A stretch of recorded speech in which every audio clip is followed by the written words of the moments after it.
sobre las aves del cielo, sobre las bestias de la tierra y sobre los monstruos del mar.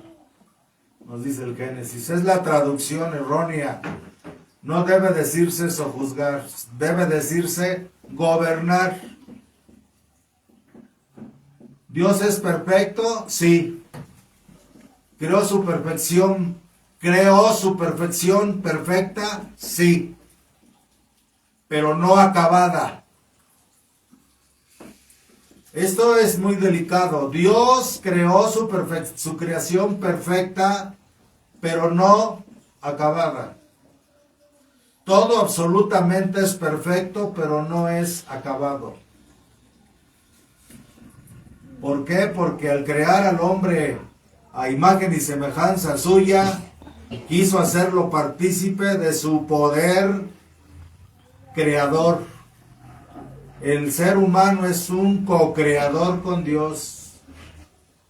Y es co-creador en la medida en que el ser humano está conectado y unido por su albedrío y la acción de su voluntad a la voluntad infinita del Creador, para hacerlo como el Creador lo hace. El don más precioso que Dios le pudo dar al ser humano en la tierra fue la unión como pareja. Adán, cuando fue creado, contenía en él las dos. Bueno, si se traduce literalmente la escritura, porque no debe de traducirse literalmente la escritura, eso lo han gritado los sabios del Antiguo Testamento y lo han gritado los sabios del Nuevo Testamento, los padres de la iglesia, que los que traducen la Sagrada Escritura de manera literal están equivocados y cometerán muchísimos errores doctrinales. Adán y Eva eran seres de luz. El Gan Edén era este mundo, sí, pero este mundo antes de la caída. Y este mundo era un mundo de luz. Los mundos que conocemos como mundos materializados eran mundos de luz. Adán y Eva no tenían carne como ahora lo tenemos nosotros. Era otra cosa, eran pura luz. Y Dios lo creó, macho y hembra, lo creó. Está en singular en el texto hebreo. Y luego excindió a Eva del lado izquierdo. Otra falsa traducción es costilla. No hay nada en el hebreo que diga que sea costilla, dice costado. Pero todo esto es el costado, derecho o izquierdo. Eva es exactamente excindida de Adán, el costado derecho. Y dicen los sabios bíblicos que no hizo a Eva de la cabeza para que no se sintiera superior al hombre, pero tampoco la hizo de los pies para que no se sintiera inferior, ni la hizo de en medio para que se sintiera incompleta, sino la formó totalmente del lado izquierdo de Adán, para que luego al ponerlos de frente, porque la traducción del hebreo dice, hagámosle una ayuda contraria, pero ahí en el hebreo no se entiende contrario como ataque, como combate, sino como una oposición que es necesaria para que puedan complementarse. ¿En qué se van a complementar? En el amor. Y los puso de frente para que a través del amor se pudieran complementar. Porque cuando Dios pensó crear al hombre, se contempló a sí mismo.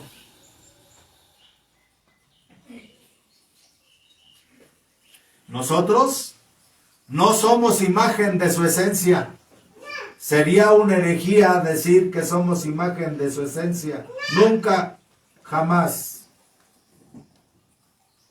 Pero somos imagen de sus atributos que Él quiso manifestar desde su divina Trinidad. Y depositó la imagen de su Trinidad Santísima en forma de atributos en el alma humana. El alma humana, antes de ser un alma caída por el pecado, lo que ahora la teología llama las tres potencias del alma, estaban en estado de perfecta plenitud, pero no completitud, porque la misión del ser humano en la tierra era que embellecieran la creación de Dios como ellos quisieran. Eso significa y gobernar sobre las aves del cielo, sobre las bestias de la tierra, sobre los monstruos del mar.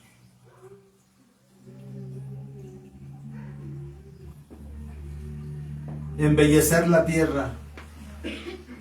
Entonces esos tres atributos de la Santísima Trinidad eran la inteligencia, la conciencia y la voluntad suprema unida a la voluntad de Dios.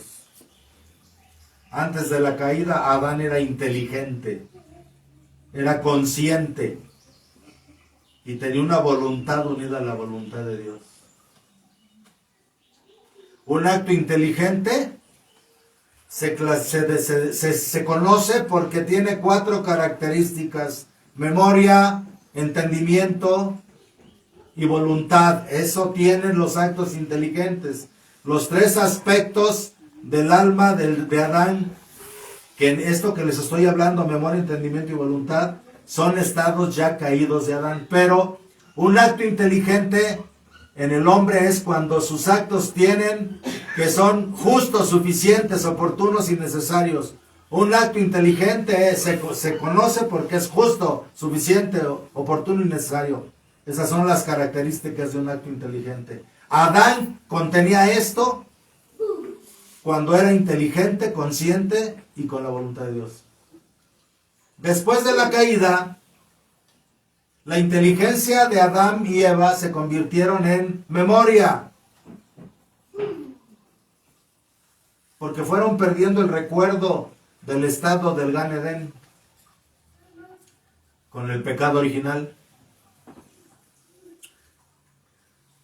La conciencia se convirtió en entendimiento y la voluntad se convirtió en voluntariedad. Nosotros, aunque nos digamos seres inteligentes, no somos seres inteligentes totalmente. Estamos en proceso, porque ninguno de nuestros actos puede ser un acto inteligente sin la gracia de Dios.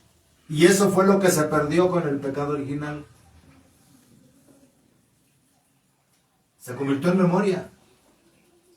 Vivimos de recuerdos y vivimos de programaciones en la mente. Los chinos no piensan igual que los mexicanos y nosotros no pensamos igual que los argentinos, ni que los europeos, ni que los africanos. Vivimos de memorias tribales. No tenemos conciencia porque si fuéramos conscientes no cometeríamos errores.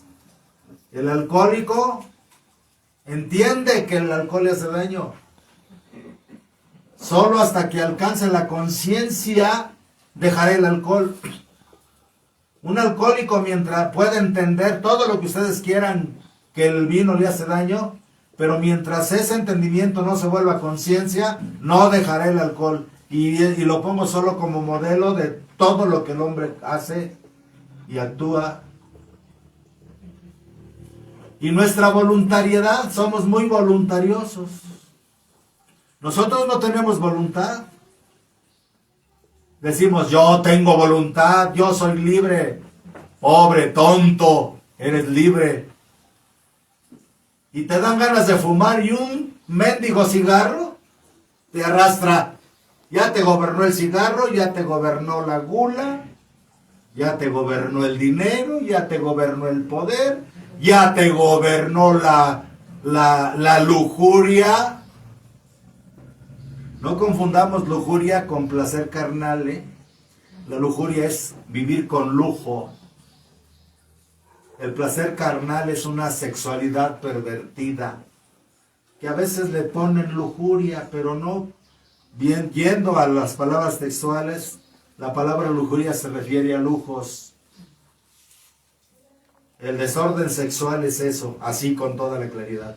Un desorden sexual hasta el grado de una abominación en la que está cayendo la humanidad. Pobres tontos que nos decimos que tenemos voluntad y no podemos gobernar nuestro cuerpo para no fumarnos un cigarro, para no comer de gula, para no dejarnos arrebatar del momento de la ira. Por cualquier cosita nos arrastramos y nuestra voluntad que decimos tener es solo voluntariedad y todas con letras ni siquiera minúsculas, sino como las letras chiquitas del contrato.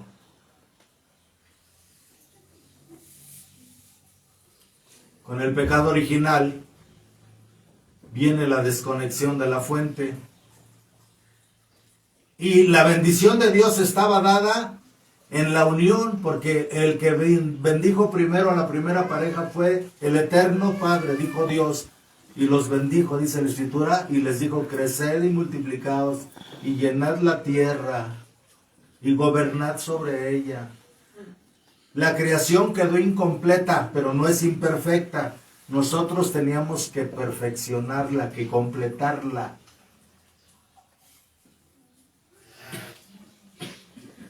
Tan es así que hemos perdido el recuerdo del origen divino, que ahora nos dedicamos a injertar plantas, pero deben de saber que hay estudios profundos.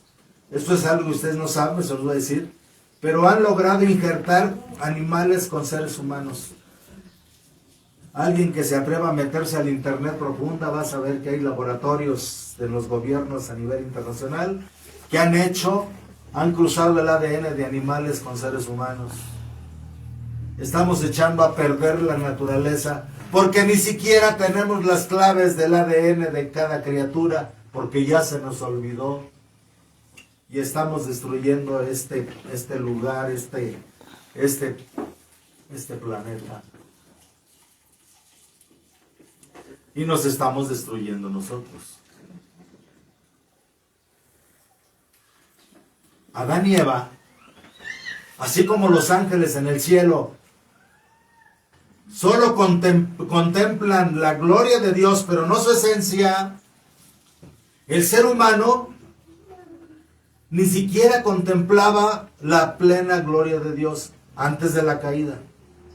Contemplaba los atributos de su luz: inteligencia, conciencia y voluntad.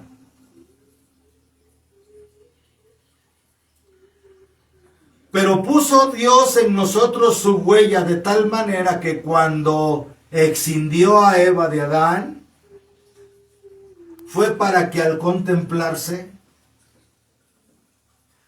ya que ambos son imagen y semejanza de Dios, el hombre encuentre a Dios en el reflejo de su propio ser, que es Eva. Cuando Adán vio a Eva, dijo: primero Dios llamó ante Adán a todas las criaturas para que les pusiera nombre, dice el texto hebreo.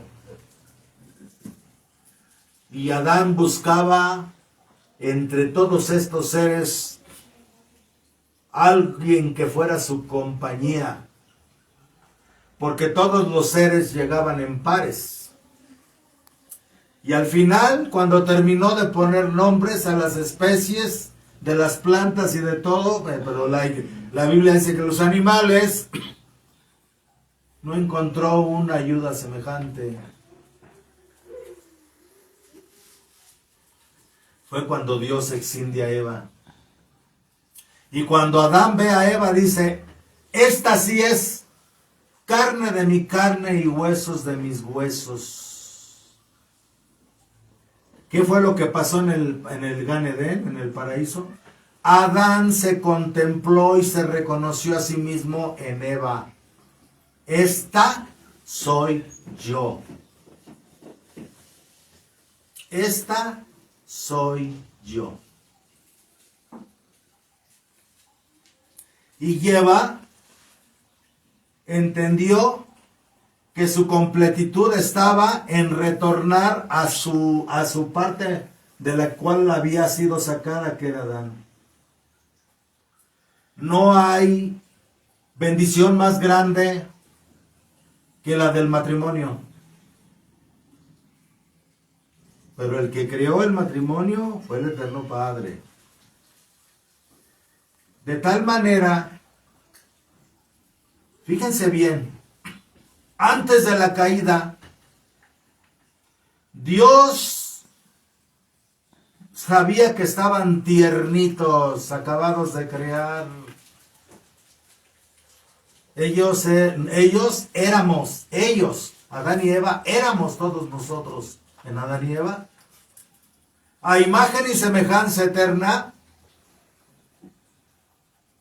pero no conocíamos el orden de la creación. Para eso estábamos aquí. Para ser co-creadores con Dios, pero teníamos que conocer la creación. Para eso habíamos sido colocados aquí. Y Dios tenía en su infinita sabiduría preparado llevarlos progresivamente, no evolutivamente como hablan los científicos. Progresión sí, evolución no. Llevarlos progresivamente al conocimiento de la creación. Y por eso les prohibió comer del árbol de la ciencia. Del árbol, y también lo digo así porque así está en sus Biblias. El árbol de la ciencia del bien y del mal, pero realmente el texto hebreo no dice ciencia, eso es otra cosa, no dice ciencia. El árbol del conocimiento del bien y del mal. Pero en la Biblia conocimiento significa experiencia. Adán conoció a Eva, su mujer, y concibió a Eva a Caín. Y Adán volvió a conocer a su mujer Eva y concibió a Abel. Y después de que Caín mata a Abel, Adán volvió a conocer a Eva y nació Set. Y tuvieron hijos e hijas. Conocimiento es la experiencia. El verdadero conocimiento de una pareja es cuando tiene su relación íntima y se entrega el uno al otro. Esa es el verdadero conocimiento. Que simbólicamente en la Biblia dice que era un árbol que estaba allí, junto al árbol de la vida. La Biblia no dice que fue una manzana. La iglesia nos ha enseñado que era una manzana. Nunca dice que era una manzana. Inclusive los estudios profundos de la Escritura dicen que si algún fruto comieron, si fue eso, fue un higo, no una manzana. Puesto que de las hojas de higo se hicieron sus bikinis. Que fue una vestidura que a Dios no le gustó. Hay mucho que aprender de aquí, ¿no? Si en el momento del pecado se vieron desnudos, lo lógico es que se hicieron aparentemente taparrabos y tapapechos de lo que estaba ahí del árbol con el que habían pecado. Pero todo eso es simbólico. ¿Por qué? Porque cuando vemos que el primer hijo de Eva se llama Caín, la palabra Caín en hebreo es caído. Lo que hizo el Satán fue tratar de sabotear el plan de Dios. Trató de sabotear el plan de Dios. Dios los había bendecido, creced y multiplicados y sean dueños de toda la tierra. Ustedes son co-creadores conmigo. Les estoy dando el poder de co-crear conmigo. Y Satán engañó a Eva. Es que si comes de ese fruto, seréis como dioses, conocedores del bien y del mal.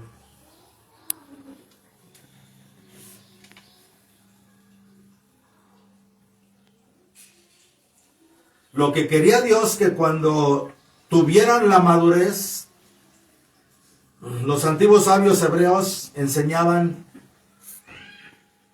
que lo único que le faltó a Adán y a Eva para no caer fue que se esperaran, les faltaba 1 hora para que se cumpliera el plazo y pudieran probar del árbol del conocimiento, porque sí iban a probar del árbol del conocimiento bajo la guía, tutela y dirección divina, porque Dios no crea nada en balde.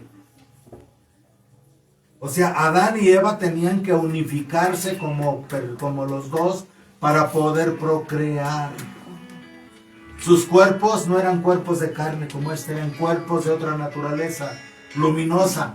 Pero aunque su cuerpo haya sido de luz, no quiere decir que cuando se fusionaran los dos en amor, no pudieran sentir una grande y hermosa experiencia de placer, no nada sobrenatural. Amados hermanos, el placer carnal que siente una pareja cuando tiene unificación corporal es nada, basura, comparado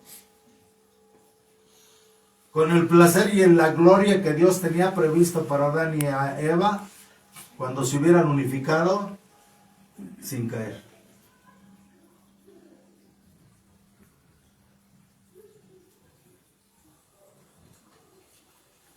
Porque de alguna manera cuando el hombre, lo que Dios quería era que su imagen divina, su luz divina que estaba en los dos, que Adán pudiera completarse, encontrarse y mirarse a sí mismo en Eva, pero plena y totalmente. Adán podía reconocerse en Eva y como un espejo, ella soy yo. Y Eva decía, él es yo, pero él tiene una presencia divina, entonces yo también tengo una presencia divina. Y eso los tenía que llevar a la conciencia de que cuando se unificaran como pareja, no nada más iban a unificar ellos como criaturas, sino también el aspecto divino en cada alma se unificaba. No sé si me estén siguiendo. Estoy tratando de explicar a un nivel lo más bajito que me puedan entender. No me quiero ir a flotar en la teología y en otras cosas. Pero es tiempo de que la gente lo sepa porque a veces los sacerdotes los tienen en la ignorancia. Y el matrimonio se ve como una cruz, como algo pesado, como algo difícil, como algo que pues lo tengo que hacer porque es la única manera en que yo puedo obtener el máximo placer que el hombre puede gozar en esta tierra. Pero al final de cuentas la concepción del matrimonio viene embarrada, mezclada en la basura de una cosa que es un castigo, un sufrimiento, una mentira. Ya está en la iglesia. Carga con tu cruz, válgame Dios. Carga con tu cruz. Pobre del hombre casado que cree que su mujer es una cruz. ¿Para qué te casaste? Una cruz y un nopal son lo mismo. Andas cargando con la esposa nopal, con la esposa órgano, con la esposa huizache. Te casaste con el esposo huizache, con el esposo nopal. ¡Qué conceptos tan tontos! Y eso hay mucho en la iglesia, se cae tanto en el tradicionalismo como en el modernismo. Porque no hay una preparación para eso. Si la iglesia, si los ministros de la iglesia, que obviamente deben de tener este conocimiento, nos dedicáramos a preparar a los jóvenes en esto, porque les dan las pláticas prematrimoniales y de lo único que quieren asegurarse es de que se enteren que es indisoluble el matrimonio y que no puedes dejarla a ella y que ella no te puede dejar a ti y que hay que cumplir y que el trabajo y los pañales y los calzones y la comida y la leña y los zapatos. Qué pesado, mejor no me caso. Qué sacramento tan horrible, tan espantoso. ¿Para qué me caso?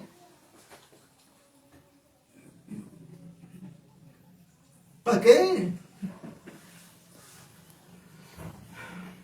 No sabemos, los eclesiásticos no sabemos enseñarle al pueblo que todo lo que Dios nos ha dado es un manjar delicioso, digno de probarse, de gustarse y de saborearse. Cada uno de los sacramentos es un regalo de Dios para darle placer a sus hijos después de la caída en el pecado original. Por eso Jesús elevó la bendición que el Eterno Padre había dado en el paraíso y que fue tan pisoteada por los judíos. Jesucristo la elevó a la dignidad de sacramento. Y para elevarla a la dignidad de sacramento, como nuevo Adán, Jesús se tiene que casar con cada uno de nosotros. Por eso la iglesia, el cuerpo místico, somos la esposa del Cordero.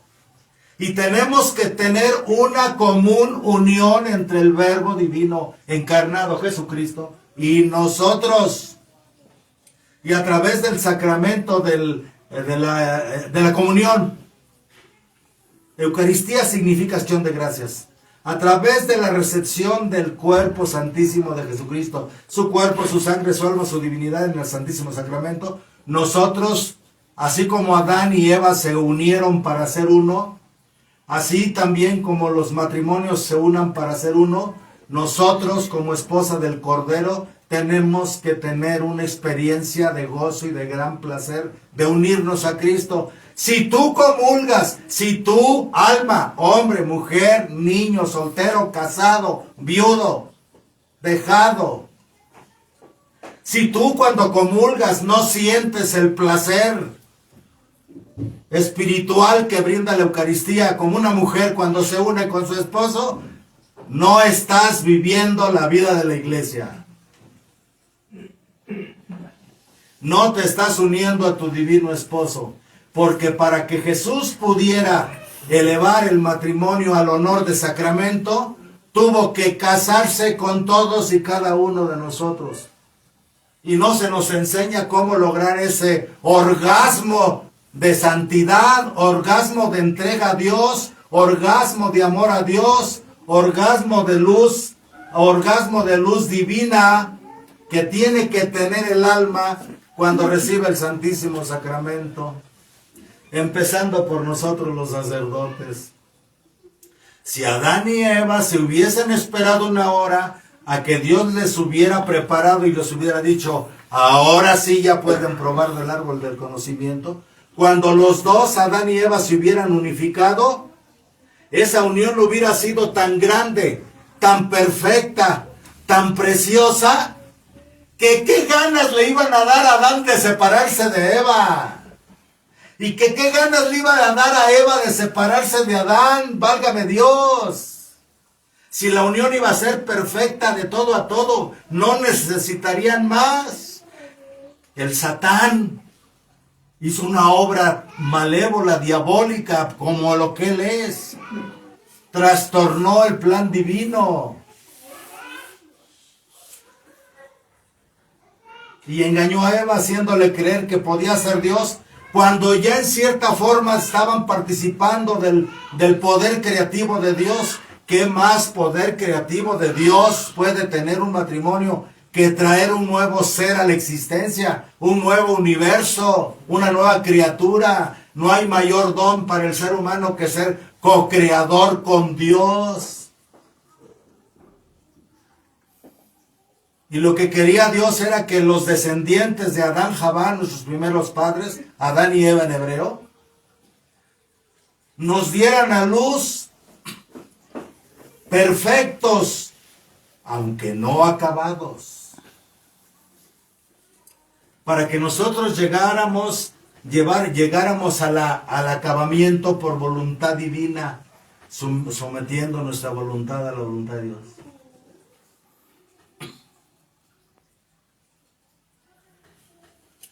Caín es hijo del Satán. Por eso el texto hebreo dice que Caín es el caído.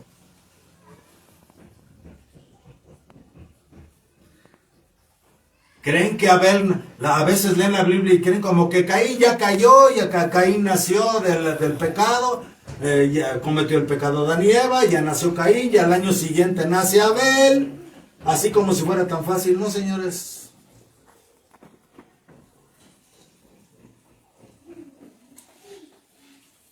Lo que el Satán hizo con Eva fue decirle, mira, te voy a enseñar cómo te vas a unificar con Adán.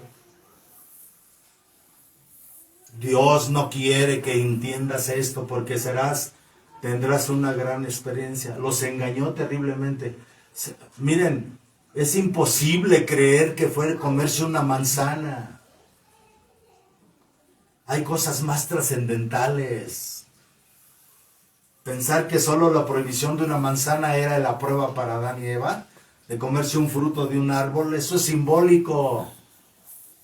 Eso sería pensar en un Dios tan infantil, o menos que infantil, rebajar a un Dios tan infantil y menos que infantil, rebajarlo de toda su grandeza, de toda su sabiduría, cuando Dios agotó su sabiduría en toda la creación. Y los niveles más elevados de sabiduría de la Trinidad Divina los agotó, lo dicen los santos, plena y totalmente, cuando trajo a la existencia al nuevo Adán, concibiendo por obra del Espíritu Santo, en el seno de la Inmaculada y siempre Virgen María, Madre del verdadero Dios por quien se vive. Una manzanita, por favor. Era otra cosa. Los que son casados, aunque ya sean grandes, pueden corregir. Tienen que corregir porque si no va a ser muy difícil llegar allá. Tenemos que enseñar a nuestros jóvenes y a nuestras muchachas a que encuentren esa totalidad. Si los jóvenes y las muchachas se preparan, se les enseña la grandeza de lo que van a gozar el día que se casen. Pero tiene que ser con bendición, porque la Escritura dice, y Dios los bendijo y les dijo, creced y multiplicaos. La belleza de esa experiencia que estaba destinada por el Eterno era antecedida por una bendición. Desde el Antiguo Testamento se nos habla, los que no están benditos no están completos, porque falta la esencia, falta la gracia, falta la luz, falta la fuerza, falta Dios. El día que los jóvenes encuentren realmente en sus parejas su otra parte, el hombre se tiene que contemplar en su mujer y la mujer en su hombre, la unidad sacramental vivida y experimentada con la gracia de Dios es tan fuerte que no hay manera de que haya separación. Y aunque había mucha ignorancia, inclusive antiguamente, inclusive antes del concilio, vemos como muchos o la mayoría de los matrimonios de nuestros viejos duraban hasta la ancianidad. Porque el amor tiene que madurar. El amor es el que prevalece. Porque el placer de la unión de los dos, que era una bendición en el paraíso, después del pecado, se convirtió en una necesidad de la carne.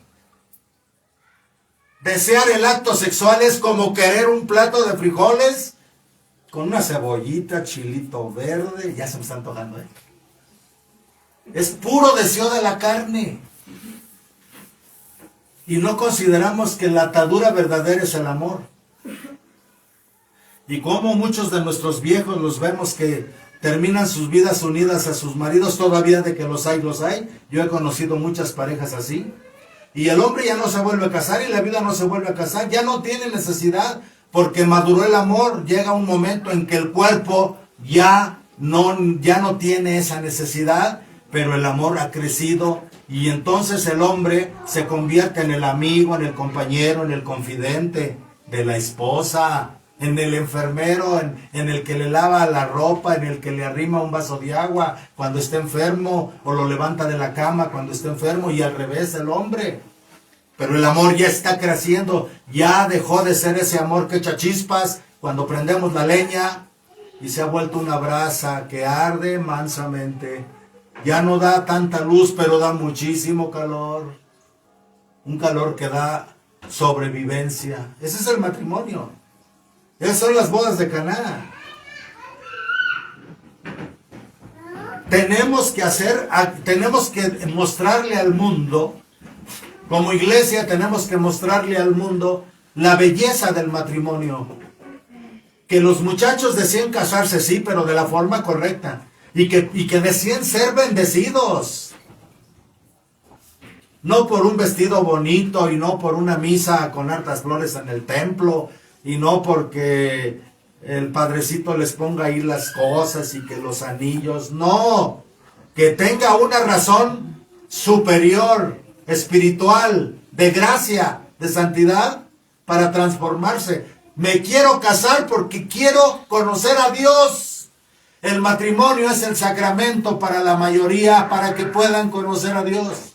¿No dijo Jesús que dirá a los de la derecha: vengan benditos de mi Padre para y poseer el reino que os ha preparado desde la creación del mundo? Porque tuve hambre y me diste de comer, tuve sed y me diste de beber, estuve desnudo y me vestiste, estuve en la cárcel y me asististeis. Señor, ¿cuándo te vimos hambriento, sediento, peregrino o sufriendo y te ayudamos? ¿Cuántas veces lo hiciste con uno de estos? Conmigo lo hiciste porque yo estoy ahí. ¿Qué mayor oportunidad para un hombre de servir y glorificar a Dios en su esposa? ¿Y qué mayor oportunidad de una mujer de servir y glorificar a Dios en su esposo? No necesito más. Y de esa luz, y de esa fuerza y de esa gracia voy a transmitir a mis hijos. Voy a ser Dios en cierta forma, porque tengo el poder co-creador de Dios para traer un nuevo ser a la existencia. Y lo mínimo que puedo hacer es darle que mis hijos sean un hijo de Dios, una hija de Dios. Pero somos hijos de la carne, somos hijos de la lujuria, somos hijos de la violación. Los hombres latinos son violadores por naturaleza.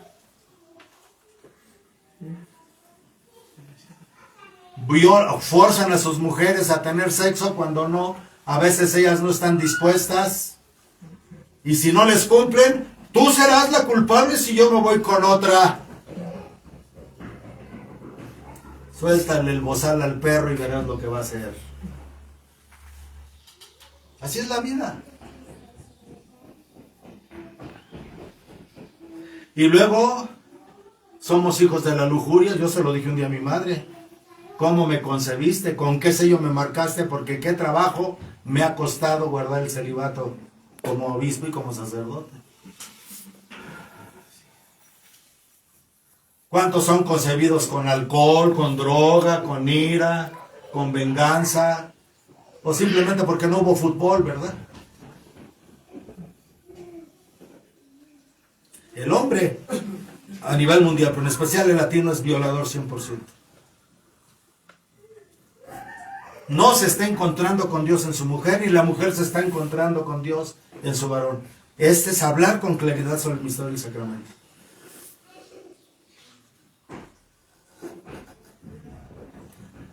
Cuando la Santísima Virgen del Rosario hablaba en sus mensajes de que no quería que anduvieran con la cruz arrastrando, era en ese sentido, de que comprendía que los fieles ya no tenían el conocimiento profundo de lo que es el matrimonio, y habían transformado la relación matrimonial en una cruz, Bueno, pues si al menos te quieres asemejar a Jesús, si no te quieres asemejar a Dios en ser co-creador con Él, pues cuando menos aseméjate a Jesús en el Calvario y aguántate con tu cruz. Pero con el sentido de santificación. Con el sentido de que mi esposo, mi esposa, a veces puede ser una cruz para mí, pero si lo hago desde la gracia, desde la paciencia y desde el amor, yo puedo lograr la transformación. Hace muchos años, cuando estaba chico, conocí una señora que era muy devota al Sagrado Corazón y el marido nunca la dejaba ir a la iglesia. Ella se iba los viernes primeros, nada más la dejaba ir los viernes primeros, ni a misa los domingos. Se confesaba y rezaba a diario un Padre Nuestro al Sagrado Corazón para que su marido se convirtiera. Al final, cuando estaba agonizando, el marido pidió al sacerdote.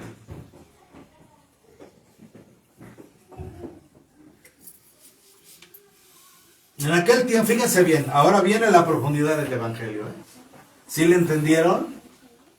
O se los repito en palitos y bolitas para que me entiendan. Ustedes como fieles están obligados a exigirles a los sacerdotes que les hablen así. ¿Sí? Porque a veces puro televo, pura demagogia en las homilías. Puro yo y puro que dirán y puro quedar bien.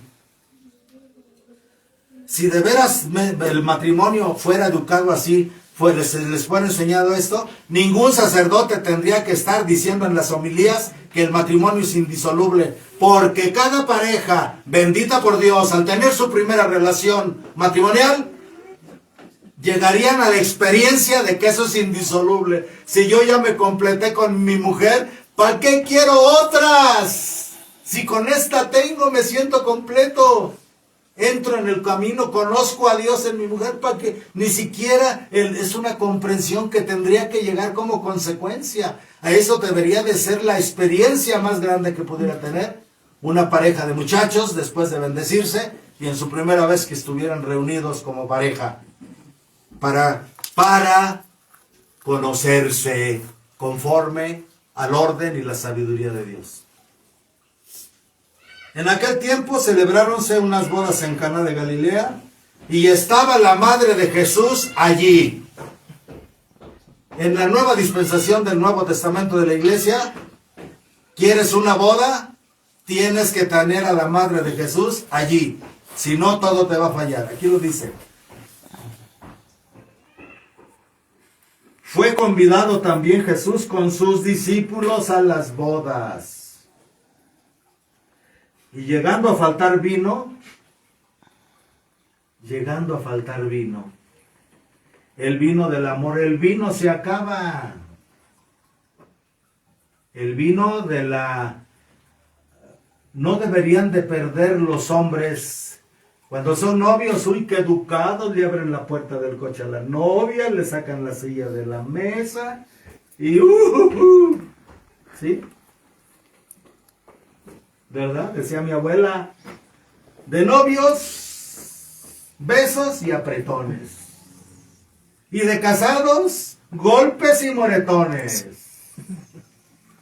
No es del Evangelio, pero mi abuela era muy atinada. ¿Sí?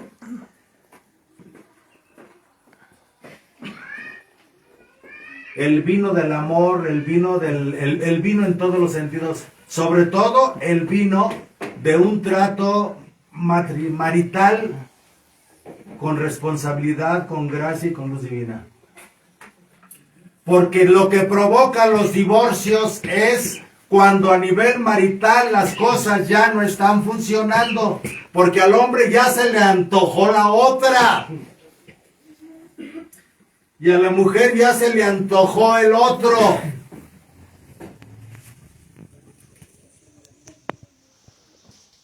Porque si el pan con ser pan aburre,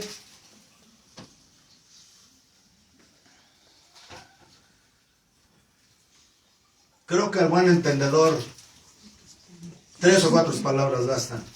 Y llegando a faltar el vino, ya saben lo que es faltar el vino, ya se los di a entender. La madre de Jesús le dice a Jesús, no tienen vino, se les acabó el amor.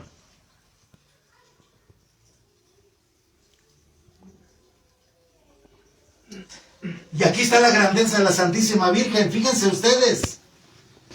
La Virgen vivió con San José. San José muere cuando Jesús tenía aproximadamente 18 años, de entre 18 y 21 años. De los 18 a 21 años a los 30 años que va a salir a predicar, es Jesús el que se hace responsable de ella, en todos los sentidos. Pero la que nunca tuvo trato carnal con José, no dejó de recibir un placer espiritual exquisito, fino, trascendental y divino en su vida como esposa del Espíritu Santo, como hija predilecta del Padre y como madre amorosa del Hijo. ¿Quién más que ella para cuidar a la esposa del Cordero, que es la Iglesia? ¿Y quién más que ella para cuidar que no falte el vino en los matrimonios dentro del cuerpo místico de Cristo? Por eso ella aquí le dice a Jesús, no tienen vino. Jesús le respondió, mujer, y a ti y a mí, ¿qué nos va? ¿Qué nos importa? Todavía no llega mi hora. Deja que llegue mi hora. Mas su madre dijo a los que le servían, ahí sí, como decimos vulgarmente en México, sin ofender, la Santísima Virgen le hizo manita forzada a nuestro Señor Jesucristo. Haced cuanto Él os dijere. Ahí está la enseñanza de la Virgen. ¿Quieres resolver tu matrimonio? ¿Quieres resolver tu relación? ¿Quieres volver a vivificar tu vida de pareja? Haz lo que Él te diga. Solo obedécelo. Yo como madre, te dice María, estoy al pendiente, estaré intercediendo por ti, hablando con mi hijo, pero tú haz lo que Él te diga.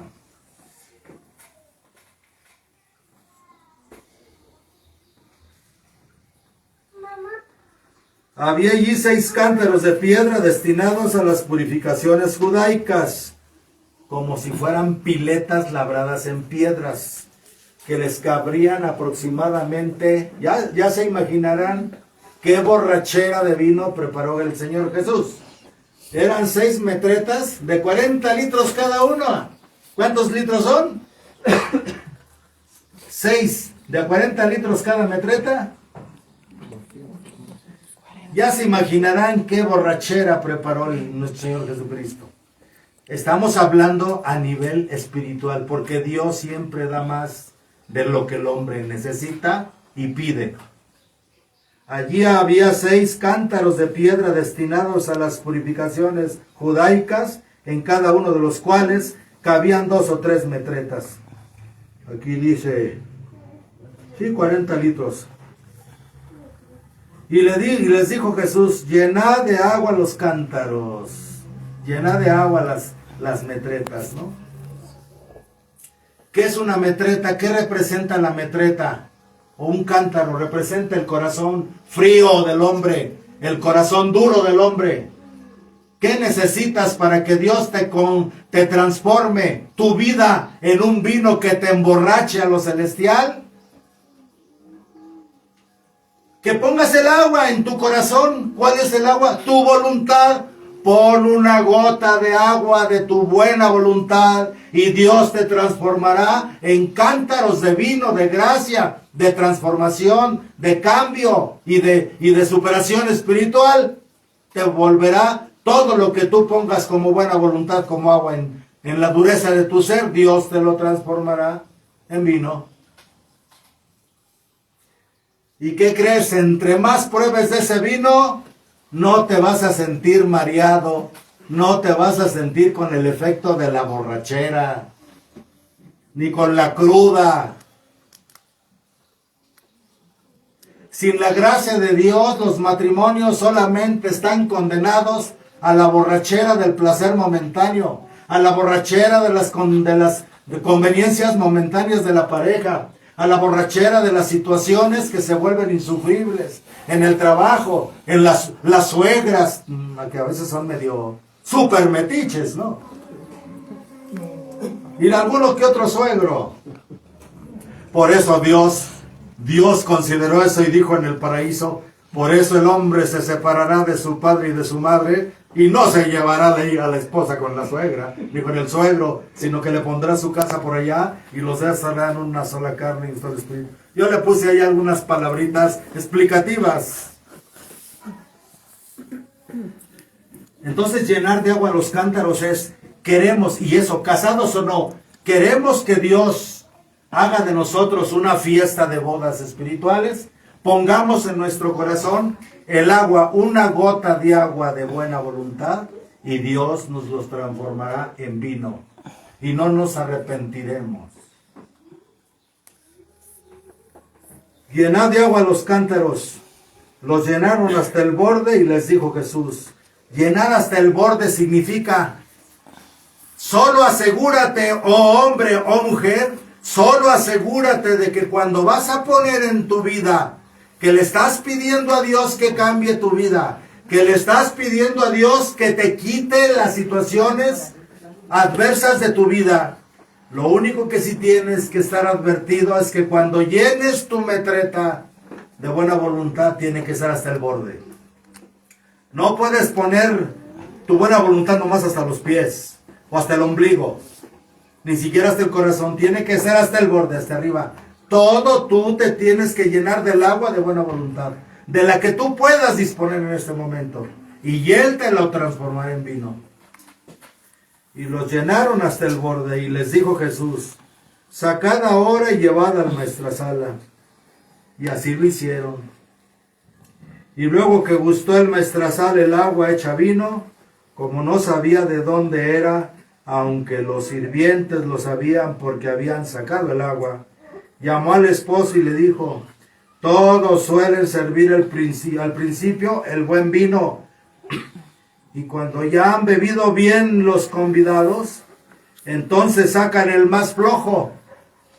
En todas las bodas siempre ponen la bebida más cara primero, y ya que están bien borrachos, ya les arriman la que compraron allá. ¿Cómo se llama esas que venden aquí? ¿La cañita? ¡No! Digo, ojalá y fuera la cañita. La adulterada que compran ahí, ¿no? Las de Don Pedro y las de que vienen adulteradas, que les echan alcohol etílico o no sé qué les ponen, ¿no? A veces les ponen, creo que gasolina Bueno, al no haber más, como decía un tío mío, Civisbir, alcohol de 96 con agua de limón. Al más no haber. Sí. Sí me están entendiendo. Yo quiero que se vayan de aquí con la responsabilidad de lo que les estoy diciendo, para que cuando Dios los juzgue a la hora que se mueran, no le van a poder decir a Dios, no me enteré porque el barbón ese loco me lo dijo.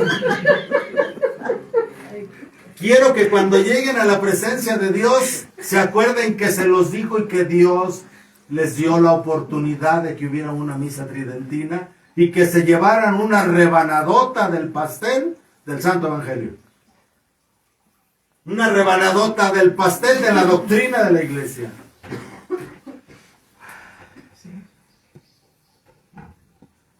Entonces, primero, la costumbre es poner el mejor vino ya que están emborrachados. Aquí no. Y sin embargo, tú has reservado el bueno hasta ahora. ¿Qué significa esto?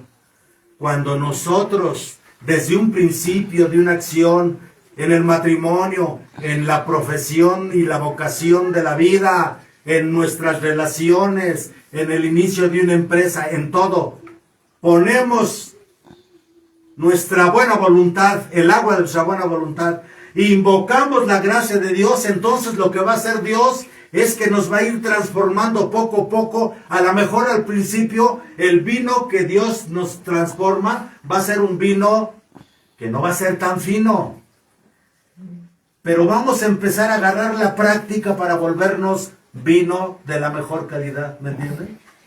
¿Qué quiere decir eso?